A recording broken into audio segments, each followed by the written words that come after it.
বাবা তোমার এই যাত্রীটা নিয়ে আমি তোমারে কিছু কথা বলবো, রাগ করলা? না। সত্য হলে সত্য বলবা, মিথ্যে হলে মিথ্যে বলবা। মিথ্যার কোনো আশ্রয় নিতে পারবে না, বুঝছো? বুঝছি। আউযুবিল্লাহ, আউযুবিল্লাহ, বিসমিল্লাহ। বিসমিল্লাহ। উপরে আছে এক চাঁদ এক সূর্য, আর নিচে আছে তোমাদের মতো এই আজব দলের আজব কিছু সাপোর্টার। সত্য না মিথ্যা? সত্য। রাগ করলা? না। দাদার আছিল মেলা, বাপের আছিল অল্প, আর এখন তোমাদের আছে তেইশ মেরা গল্প, ঠিক কিনা?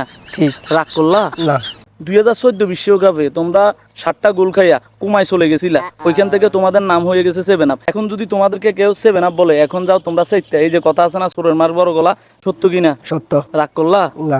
গত 24 বছর যাবত তোমরা একটা বিশ্বকাপও জিতেও নাই। এই 24 বছর তোমরা কোনো সেমিফাইনালও খেলতে পারো নাই। ওটা আমিও জানি, তুমিও জানো। তোমাদের যে সাপোর্টাররা আছে তারা চিল্লাইয়া ফাল্লাইয়া মানে ফাটাই ফেলে। কালকে দেখলাম নেইমার জাতীয় দলে আসছে, এইটা নিয়ে বলো যে বিশ্বকাপটা জিতার দরকার নাই, শুধু নেইমারই খেললে হবে, ঠিক কিনা? ঠিক। রাগ করলা? না। বর্তমানে তোমাদের কোনো খাওয়া নাই, তোমরা শুধু এই যে বাপ দাদার আমলের এগুলো নিয়ে চলো, অনেক কন্ট্রোভার্সি করো, অনেক চিল্লাফাল্লা করো, তোমাদের জন্য রাত্রে ঘুমানো যায় না, কথা ঠিক কিনা? ঠিক। এই যে এতক্ষণ পর্যন্ত তোমাকে আমি বললাম, তুমি এই বিষয়টা কি বুঝলা? এবার তো আমি বিশ্বকাপ জিতবো, এবার আমাদের নেইমার আছে। ইয়া ऐसे कैसे लोग होते हैं, या खुदा।